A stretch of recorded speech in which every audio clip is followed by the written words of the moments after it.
I spent almost 20 years believing there was a version of me hiding somewhere.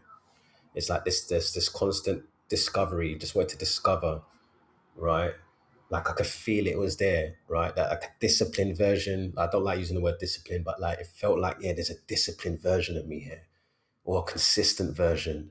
The person who could finally wake up, follow a plan. I said I'm gonna do that yesterday. I woke up and I did it, right? Finish what I started and become the person that I knew I could be, right? Crazy. Like every new planner. Oh man, I purchased so many journals, man, and planners. Like there's just everywhere. Everywhere was an unfinished book, unfinished planner, productivity apps, all on my phone. I had like just a whole screen just of productivity apps. It's like, why would you need all that, right? And then every morning, you know, like every morning routine that I could think of, like, and someone might be mentioning it, and I'll be watching a video from someone who's doing like their morning routine, and they got the camera position perfectly, and you can see them sitting at their desk and doing the deep work and all this stuff. I was just consuming all that kind of stuff, right? And I thought I was getting closer, innit? And I wasn't because I was trying to solve the wrong problem. It's hilarious. So yeah, everyone says ADHD makes it hard to pay attention, and that's true, right? It does make it a bit difficult for us to sway our attention on the right things. There's definitely some truth to that. It's not a focus thing. It's just more an attention gets swayed based on where our curiosity lies mainly, right? And what we were placing our focus and attention on, that just ends up eating up the time, right? But I don't think that is the thing that's ruining people's lives so much, specifically like this, that the attention thing, right? I think the real problem is something that nobody's talking about. I feel like it. I feel like becoming a different person every single day. Some mornings you can conquer the world. You can feel like I crushed it today, man. I know anyone watching this now, I know for a fact you can go back to a time where you crushed it that day and you just wanted to just do that again and again and again. But then maybe the next day you can't even answer an email. You're just like you're paralyzed. And you're just like, man, maybe I'm not built for this, right? But nothing's changed. But somehow you did, If you ever ask yourself, why can't I just be the person I was yesterday? This video's for you, right? Let me just tie this to a story because I think it's very important to tie storyline, lived experience to certain things, right? So for years, I believed I needed more discipline. Like that word discipline was kind of the thing that sucked me in, right? If I could just find the perfect routine, that was my mindset. Wake up early, exercise consistently, do my meditation, do my journaling, plan better. Everything would finally click. Yeah. Every productivity video gave me hope. All this self help content was giving me hope. Listening constantly to all these creators, right? Every new system felt like a fresh start for about 3 days. For about 3 days, I've been going through this like, yeah, this sounds like a good idea. Let me write that down in my new planner, right? Then it disappeared. I'm telling you now, I can go through some of those planners and I'll read some of them and go, oh my God, I remember when I said I was going to do that. Oh, crazy, right? They disappear, man. And every time that happened, I blame myself. Not because I wasn't trying, because I was trying, man. Like that's someone who's trying, right? You don't just buy a planner. Like this is the thing about this whole tying ADHD to laziness is that laziness is not even buying the fucking planner, not buying the stuff. That's lazy. Oh, I can't even bother to buy the stuff. We're buying all the shit. we're ready. We're on it. There's just a problem with the execution, right? And that's not laziness. That's the thing that pisses me the fuck off, man. It's when people tie it to laziness, man. Why did I buy all that fucking equipment then? Why did I buy all those planners? Why did I download all those things? A lazy person doesn't do all that, right? So it wasn't because I wasn't trying. I was trying. Very clear, right? And I know you can relate to this. If you're still watching this, I know you can relate to this.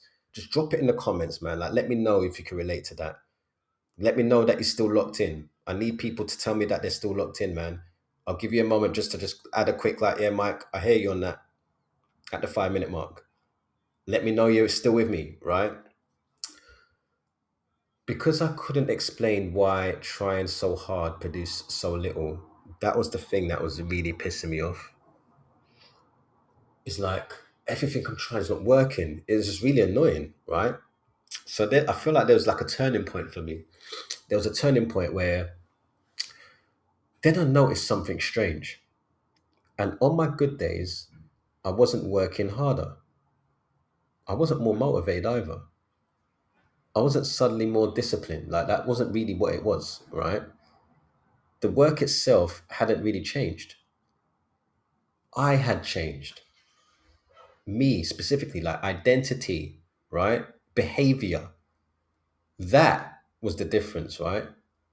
Or at least my brain, the way that I see things had changed, like my perspective, right? That's when I realized I'd been solving the wrong problem for all this time, man. You're sitting there watching all these videos and you think it's gonna solve your problem. It's not that. There's a complete identity and behavioral thing that needs to take place, man, like for you. And the behavior is not watching just loads of videos. It's like it's more embodying. There's a person that you're voting to be every day, right? So what I found is the real insight really is I thought consistency meant becoming disciplined. Like I tied them both together, and that's not the case. Consistency didn't mean being disciplined, right? Like, but that was the first mistake, right? Now I think consistency means becoming predictable. It's like when I wake up in the morning now, I don't pick up my phone, and even if I do pick up my phone, I catch myself saying, "Ah, I'm picking up my phone.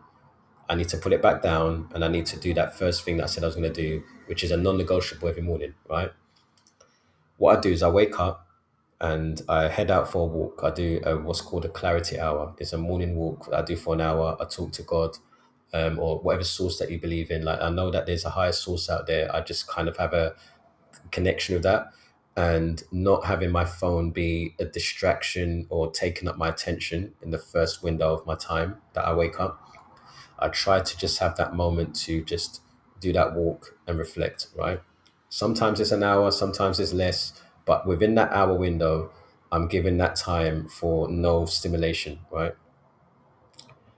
But that consistency in me doing that every day just became, it's just a predictability thing now. It's just like you wake up and you just go, right? It's not really about discipline. There's just some days it's so extremely easy to do that, and there's some days that it weren't, right? It's not tied only to discipline, right? And it's just a requirement of the version that I'm building, right? And that's completely different. People with ADHD often build systems for the version of themselves that exist on their best days, right? But then when you can't show up on your best days, what are you doing then? You're beating yourself up, ain't you? Then you wonder why those systems collapse on those average days, all right? The problem isn't the system, right? You might have actually built a really good system there, right? But the problem is that it assumes you're the same person every morning, and we can't think that way because we have a chemical in our brain called dopamine, and that chemical is the motivating chemical in our brain that we wake up with, that is, and it's below the baseline. And because it's below the baseline, we have to climb to at least the baseline every morning. So it's going to take us, and it's going to require a little bit from us to be able to get there. And for some of us, we already have something that's helped us to do that without us even realizing. and that's our phone, right? So our phone becomes the thing that gets us to at least the baseline. Depending on how much scrolling you do or how much consumption you do of news or whatever it is that you do with that phone, it's going to spike you up, right? And when it spikes you up, just know there's going to be a crash, right? And that is the problem, is that if I said to myself, okay, so I know that that's the phone doing that, cool. What can I do my first hour then of my day? That is going to get me above the baseline. And my walk is that thing, right? That walk without any stimulating of the phone becomes the thing that I've replaced it with. And what that ends up doing is it helps me to look at my day ahead. It helps me to also be present as well. Like as I'm doing that walk, I'm just, looking at my steps as I'm walking. I'm just kind of like just trying to be as best I can. With an ADHD brain, it's very easy for us to go in the future or the past, where we're very future and past focused, right? And that's why we space out a lot. And I get to do all of them. I get to do the past, future, I get to do present, all in that one walk. But what I've noticed that was really good about it is that it would sustain me for my baseline, like to go above the baseline, but it won't make me crash after I've done that walk. It actually primes me for the things I need to do that day. So, listen, your energy is going to change, right? Depending on how you slept last night, your emotional state might change because of something that's happened in your life that you didn't expect to happen. Um, and your executive functions will change sometimes, and your environment as well might change, right?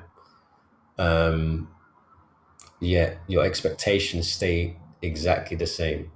The gap is where shame grows, right? So the biggest takeaway from this is taking me 11 minutes to get here to this point, but really what this all comes down to is the expectation that you placed on yourself to be this optimal level of person every single day, when that's not really the goal. The goal is that you're going to be that optimal version of yourself by just lowering the expectations of what it takes to actually what's the entry point. Because if you improve yourself 1% every single day, right, for the whole year, you crush fucking millions of people on this earth right now. You are crushing all of them, right? Not very many people are with the mindset that I'm just going to be 1% better each day. Like they're trying to do this big massive change, and then they don't do like they don't feel the same every single day. They feel like it's not good enough. Oh damn, I can't be consistent. Oh, I'm not posting every day. I'm not doing this, I'm doing that. And then they shame themselves, and then they give up. And when they give up, they're in a deficit now. They're in the minus figures. So that they're not making any progress now because they've done this big, like, yeah, like you may have done 10% one day, awesome, but then you went down to 20, minus 20 for just giving up. Where you've got this person who's just still doing 1%, 1%, 1%, and that compounds. So that 1% will then turn into 10 sometimes it'll turn into 20, sometimes it'll be 5, and then the least you want it to be is a 1, right? You're just optimizing always for the 1. So for me, honestly, this is the lesson really for me that I wanted to share with you, is that this really, really all comes down to what expectations are you placing on yourself and your life right now that is far too high, because there's a version of yourself that you want to become, and it's great, it's good that you have that vision for yourself, but that version is built over time with consistent habits that you do each day. That is the floor level, it's just the showing up of. It's like, I'll give you something, one more thing, just to drive this home. It's like if you think about someone who is writing a book, right? They want to be a best-selling author. They're not just going to be a best-selling author by just thinking that they're going to be a best-selling author and going all in. Yeah, they're going to have to, of course, put the hours in of writing. I get it. They are going to do that, right? But there needs to be a standard of what they show up to do every single day to be able to prove that they're a writer. And the only way they're going to prove that is voting every single day for like where's the evidence that they're a writer? There's evidence that they're writers if they sit down at that desk that they've decided and they've chosen to sit down and write, and they sit down and they shop for that window, and that window might be, you know, one page, right? And then walk away. The next day, it might be 2 pages. It might be that you just was really, really optimized to doing as much as you can that day. So you end up doing a whole chapter. And the next day, it might have been something else, right? But there was always a showing up to that desk and writing. And if there was a fly on the wall just watching, right, what will they see? They will see that every day you consistently showed up and you sat down at that desk and you did an activity around writing, right? And that's what you got to see this like is it's not showing up and sitting down for 1 hour perfectly focused for one like yeah, that's a great outcome to have. And it will eventually get into that. It will eventually just be just the norm is just doing 1 hour, sitting down and crushing that hour with as much writing as possible, awesome, right? But you just need to understand like what is the thing that is just this really unreasonable that still shows that I'm a writer. And what will show is just you sitting down and writing, even if it was 15 minutes a day, that would definitely prove that you're a writer, versus someone that wakes up and is sitting there scrolling on their phone. So if you've got a split screen and you've got one person who says that they're a writer, oh yeah, I want to be a writer. And then you see every day a split screen of one person waking up, and when they wake up, they go to the desk and they start writing for 15 minutes. And then you see someone else on their screen, like you see them just scrolling all different authors, watching content and so on and so forth. Who's looking more like a writer right now? Right? That is it. Just because I don't want this video to go longer than 20 minutes, I'm just going to leave it at that. I'll just say to you that listen, I'm someone who loves helping people to just take action. This is all this comes down to. If you're not taking action, there's a reason for it. I want to better help you to stop getting in your own way. If you're someone who feels that you can get a benefit from that, I've got a link in the description. You can book a call with me. The call is a very short call because all it is just to see what's in the way and give you an action plan for it. And you can see if that's something that you'd like to do with me or without me. That doesn't really matter about me. Is your life. You get to do what you want with your life. But just be honest with yourself. What's going to be the thing that gets you to sit at that desk, if that's your criteria, is to write, sit down and actually block time for this thing that you say you want to be like, or this exercise routine that you want to do, or this business idea that you want to work on, right? Just be honest about if you are taking actionable steps that get you closer and closer every day to that. And if you're not, you need to consider working through that, right? And I've got a free resource that helps with that, which is the link in the description for my free ADHD reset course. And there's a chance to book a call with me if you just want to unpack that on a call, because you get to, express yourself better through a call, because, it's harder to write this down. It's harder to do this yourself. You get those options, right? I want to give that to you. It's my contribution to my community. And I hope that this is a valuable video. Just take one of those two actions today and you will make a massive difference. The call's going to make a difference because in 15 minutes, you will get much more clarity on where you should start. The course itself is self-paced. You will definitely get value from that if you do the actionable steps inside of the course material. So there's two options for you now to make progress on where you are. Anyway, take care. Peace.